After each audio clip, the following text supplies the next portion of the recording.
everybody, it's your girl Drew and I'm back again with another video. Today's video, I am going to do a story time on when I gave birth to my boy, but I'm also gonna flat iron my hair. So y'all, I dyed my hair yesterday.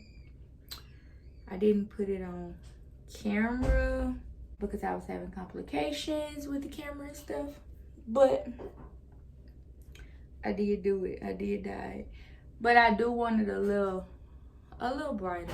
So we're just gonna flat iron it for now and everything, and then I'll process it again sometime later. All right, so I don't even know where to start on when I gave birth, cause some stuff I just don't remember. What? Don't nobody.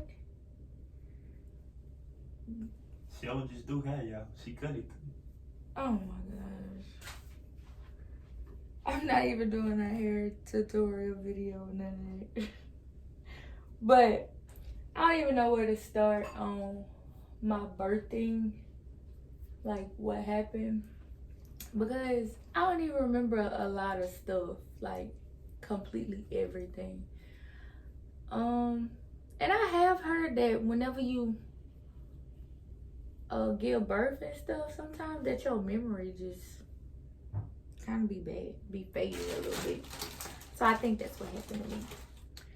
It was November 10th, 2012, and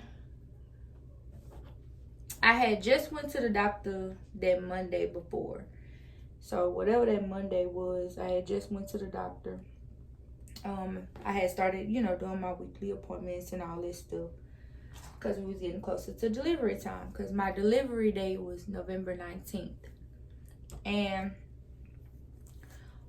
whenever I had went to my doctor's appointment, the man was like, I had this man named Dr. Spence, and he was like, if I didn't go in labor by that next Monday, when I came back from my appointment, they was gonna strip my membranes. And I was young and I didn't even know what that mean, but it didn't sound fun. So I was like praying, like, Lord, please let me go in labor. Please let me go in labor before my appointment. I had went to school like all that Wednesday. Yeah, Monday and then that Wednesday, because we went to Bible study. All that Wednesday, y'all, I was tripping. Like, I was tripping.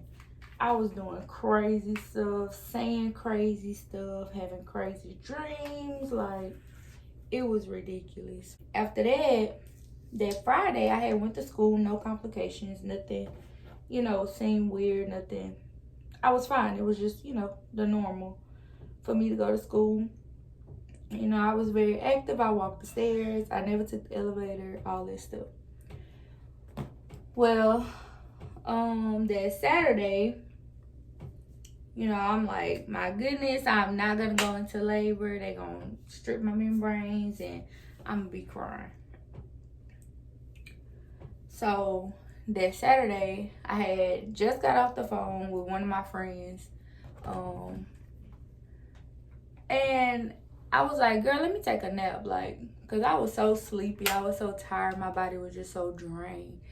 So I was like, let me take a nap.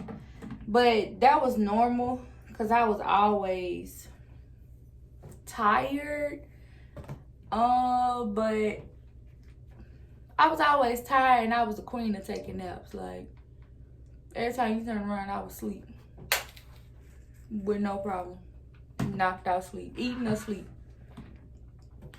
So, it was normal for me to take a nap, especially like in mid-conversation with my friends. Like, oh, I gotta go. I'm sleepy. I got to go. When I woke up, I was hurting. And I was like, I went to my mama. My mom was in the bathroom. So I went to my mama and was like, Mom, my stomach hurt or whatever. And she was like, oh, it's probably Braxton, his contractions. So, just chillax, basically. drink you some water, you'll be fine. And I'm like, okay. Went and laid back down on the couch. And it was just getting more and more intense. Like my stomach was just like I just wanted to ball up. And it was because it was getting so intense. And I'm used to having period cramps. So it kind of felt like period cramps, you know, at first or whatever. And I'm like, man, I shouldn't be cramping like this. And then it made me think about when I almost had a miscarriage and all that stuff. So I was like, wait a minute. This, you know, this shouldn't be like this. So I went to the bathroom because I was suspicious. I'm like, okay, well, is there any, you know, blood or anything like that? But it wasn't. So thank God for that. But my water, nothing hadn't broke. So there was no leakage. There was nothing, like, none of that. I went to mom again. I'm like, you know, mama, it's starting to hurt a little worse. Like, I don't know if these are Braxton Hicks contractions. So she was like, well, maybe you are contracting, but they want the contractions to be 5 minutes apart before we take you to the doctor. So I'm like, cool. My grandma was like, well, how about you go walk the block? I'm going to come with you. You know, we're going to go walk the block together. And I was like, fine, you know, whatever. As me and my granny was coming down the hill, I was feeling like I was peeing on myself. So I'm like, granny, you know, I feel like I'm peeing on myself or whatever. And she was like, that's not pee. That's probably your water breaking. And I instantly like my body got so tense, like, oh snap, for real, you know, like a part of me was happy because that mean I wasn't gonna have to go to my doctor's appointment on Monday, but a part of me was like, oh shoot, this real, like ain't no such thing as going back. This real. So we went back to the house, whatever like that, and my mama was like, my granny had told her, you know, her water done broke, so you might as well take her to the hospital. My mama started like putting black trash bags on her seat in her car. She started putting black trash bags in her seat, on her seat. So I guess so I wouldn't mess up her seats. I don't know. But oh wait, let me backtrack. So when we made it there, my granny had told her, you know, that my water broke. My mama stuck her hand down my pants to see if my water really broke. Like her hand in my pants, and like she was touching all of my thigh to see if my water had been broke. Luckily, we ain't no modest family, so it was just normal. But now that I think about it, I'm like, golly, mama did a lot. That shit ain't normal. Shut up. But anyway, she did that, and I was like, Lordy have mercy, like, this woman tripping. Yeah, she started putting black trash bags and stuff on her seat, so I guess I wouldn't mess up her seat. And we ended up going to the hospital, and the people like checked me in, and they was like, oh, what pain are you feeling, or whatever like that. And by the time we got to the hospital, y'all, it was like intense. Like I was hurting so bad. I didn't want to talk. I really didn't want to do nothing but lay down. The lady came in and she checked me or whatever to see how far I was dilated, and I think I was dilated like 2 centimeters when I got there. So at that point, I'm like, my goodness, this gonna take forever. Like this crazy. So I had to, you know, text who all needed to be texted as far as, you know, that was concerned or whatever, and people started showing up and getting on my nerves. Like it was ridiculous. So like you already aggravated because your body is hurting and in pain, and then you got like people on the other side like arguing and just acting a plumb fool. My doctor wasn't on call. He was actually off. So Dr. Robbie was the doctor that was on call, and I was so scared. Like I prayed because I did not want that man, y'all. Like, everybody say he a good doctor, but I've also heard, like, other things, like, he loved to give a C-section, and I did not want a C-section to save my life. Like, I did not want a C-section. First of all, I was 16, so the thing I was thinking about was, dang, my body ain't even gonna bounce back after this C-section. Like, I'm gonna have a mama body. Like, I was like, I don't want that. So I did not want a C-section. And then another thing was, I was scared of an epidural. So I definitely didn't want it for that. So he came in, checked me, whatever like that, and he let me know, okay, well, we won't do a C-section unless we absolutely have to. But I did not believe him. Like, I feel like it's more money when you have to do a C-section, so you know how they go. He came in, he checked me, whatever like that. The doctor was like, okay, well, you just need to relax, because, like, y'all, when I tell you I was screaming and hollering bloody murder, like, I was asking God for mercy. Like, I'm never going to do it again. I'm never going to do it again. I'm never going to do it again. Y'all, I was hollering in there like somebody was killing me. Like, now that I look back on it, it's so embarrassing. It's so embarrassing how I was up in there hollering, like, acting a plum fool. But I really was hurting. And I wanted my mama to know that I wasn't going to go do this again.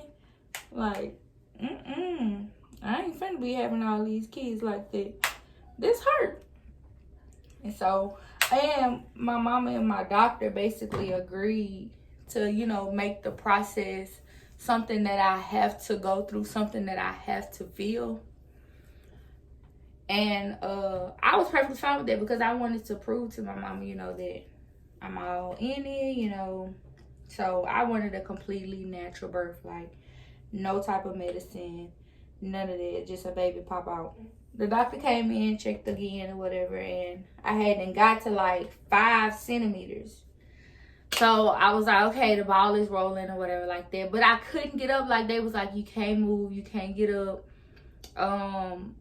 Like, they wouldn't even let me go to the bathroom. They wouldn't let me do nothing at all. So I just had to water in the bed. And y'all, I was screaming and hollering and crying so much that I was pushing the bed from being on the wall to in the middle of the floor. And they would just come in and push the bed back to the wall. The nurse, when she came in, she was like, oh, it's gonna be okay. You're gonna have a beautiful baby in the end and all this stuff. And I literally looked at that woman and was like, I'm gonna punch this baby in his face when he get here. And she was like, no, we're not gonna do that. You're not gonna punch him in the face when he get here. And I'm like, in my mind, I'm like, oh yeah, like, I'm hurting. I'm gonna punch this baby when he get here. All of a sudden, they come in and they're like, oh, after checking me again, they're like, oh, we gotta do a C-section. Worst words I ever heard, y'all. Like, when I tell y'all, I was like, no, because they was like, sign these papers, and I was like, I don't want to, you know, I don't want a C-section. I don't want to do that or whatever like that. I was like, he's just trying to give me a C-section because he's lazy. He doesn't want to wait it out. Like, I was so aggravated and mad. So they was like, no, we have to give you a C-section because the baby is starting to stress because he pooped. And I'm like, what more could go wrong here? Like, the boy done pooped and he mad. And they was like, you know, it's toxic. So, you know, if he swallows that, it could be bad, you know, or whatever like that. And actually, he did end up swallowing a little bit of it. So I ended up, you know, agreeing to it, whatever. I have to have a C-section. At this point, I'm not even crying because I'm in labor. I'm crying because I got to have a C-section. And I have to get an epidural in order to have a C-section. So they come in, they finna give me the epidural. And y'all know, like, you basically, like, balled over. You holding a pillow and you, like, balling over. Just so they can put the needle in the epidural spot. Y'all, I ain't got no nose ring on. Okay, I'm back. That's how quick I get distracted. So my legs and stuff started feeling numb, and I'm like, man, like, this is real. I had to have a epidural. So everything had then calmed down basically, and my mama got dressed up in her little PPE so that they can do the surgery or whatever. And I don't know what was going on right before then, like in the room or whatever. But like there was like several people in my room, and it kind of like stressed me out a little bit. Like it was like several people in the room. I think everybody like got kicked out or whatever, and it was like me and my mom in them. And I was kind of freaking out at that point, because she like, if my child don't make it through this, then, you know, because you hear so many bad birthing stories, period. So she was definitely nervous when they said I had to have a C-section, because she was just like, Lordy have mercy. They rolled me to the back, and I'm like fully alert. And at this point, I'm thinking like, dang, they not gonna put me to sleep. When I rolled back there, I looked at the anesthesiologist, and I'm like, well, what are you about to do? And it was like, oh, you know, just put this in you so that you won't feel anything. And I'm like, so what about me going to sleep? Like, y'all not gonna put me to sleep? I thought a C-section you supposed to be put to sleep. And the man was like, no, you know, temporarily you're up. So I'm like, okay. And all I started feeling was like movement. Like, literally, Dr. Robert was like, can you feel this? And I was like, no. And I'm guessing he was like tapping on something. I don't know what he was doing.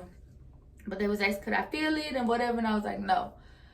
And Who Let the Dogs Out was playing, first of all. I'm like, okay, they being so immature about this. Like, I'm on the operating table about to give birth to a baby, and they in here playing music. Like, focus, people. So my mama ended up coming in after that, and I was kind of like relieved to see my mama like, oh, thank you, Jesus. Somebody that had been through this before can, you know, calm my nerves or whatever, because these people getting on my nerves. So she came in or whatever, and she was like, you about to have a baby? And I was like, yup. So all I started feeling was like my body like shifting and moving like this. And I'm like, what the heck is going on down there? My mama stood up and looked over the little curtain things. They put this curtain up, so I guess so you won't see all your openings and whatever. And she just looked at it, and the first thing that came to my mind was like, this woman really is like all in it. Like, she done stuck her hands down my pants, and now she up here looking in the doggone behind the curtain to see what's going on or whatever. She was all in it. So she looks up there, whatever. She was like, oh, he coming. And I was like, okay. Like, I'm literally like stretched out, like, okay. So then I heard, you know, his little bitty like whine. He whined a little at first. And I was like, oh, I think I got a baby. And my mom was like, there he is. He's out, you know, whatever. And whenever they gave him to me, like, they just kind of like bring him to you so you can see him. So they like you literally laying down, and they bring him to you, and he's like right here or whatever, just so you can see him. So I was like, oh, he's so cute. And after I said, oh, he's so cute, then the Dr. Robbie pointed his finger, and I was gone. Like, I don't remember nothing else that hadn't happened after that. Like, I'm guessing they rolled him out, you know, to see everybody before he went to, you know, upstairs for care or whatever. But I don't remember nothing else after that. But then I do, like, what they did to me, don't know. They could have taken my butt for all I know. I don't know. So when I did wake up, finally, I was in the recovery room, and the nurse was on the what that thing called, the monitor thing, and she looked at me and was like, "You got a baby? You got a beautiful baby. Congratulations, mama." And y'all was so doped up and high. I literally looked at the woman and was like, "Thank y'all so much. He is so beautiful. He is so precious. Thank y'all so much." And I kept saying it over and over and over and over, to the point to where it's like that woman got so tired of me, like she knocked me out again. And when I did wake up the next time, I was in my room. My mama, I don't know if my mama was in there or not when I got to my room. I don't remember. But my hair is really just growing. But she came in there and she told me, she was like, that baby a crybaby. It was like, for real. She said that they was up there looking at him in the glass with all the other babies. And she was like, it was just one day, didn't have the baby's label yet as to who baby was what or whatever. And she was like, "Who is that baby for? That baby cry too much." Baby just screaming and hollering and crying. Screaming and hollering and crying. So the woman, she said that the woman came and asked her, who was, what baby was she here for? And she was like, "Taylor." No. Yeah, she said Taylor because it was me that had a baby. And she said the woman had picked up the baby and she looked at my stepdaddy and said, "Oh, that's our crying ass baby." That's our crying ass baby. She was like, "Oh no, he need a whooping. He need a whooping." I was asking though, whenever I got up, like, where is he, or whatever like that. And they was like, he has to go to the NICU.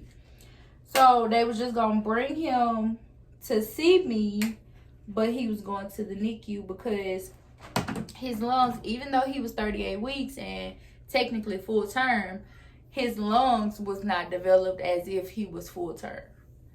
So they had to take him to the NICU, and he stayed there for 2 weeks. But in the midst of that, like, we would go up there and visit him and all this stuff. Like, when I got the feeling back in my legs and stuff, which was terrible to me because I felt like Bambi. Like, you know how when Bambi started walking and we were both buckling? I felt like Bambi whenever I finally did start walking. And honestly, y'all, the feeling came back or whatever, but the worst thing in the world was when they pulled that catheter out. Y'all, I was like, this ain't it. Like, it did not feel good. It was very uncomfortable when they pulled it out. Oh, but let me tell y'all, when they brought him to me before they took him to the NICU, then, they said, his breathing was all extra hard or whatever, and he wasn't breathing like he was supposed to. Like, he needed to learn how to control his breathing. His lungs wasn't good. Man, they brought that baby to me, laid him on my chest. To keep the video from being so long, there's a part 2.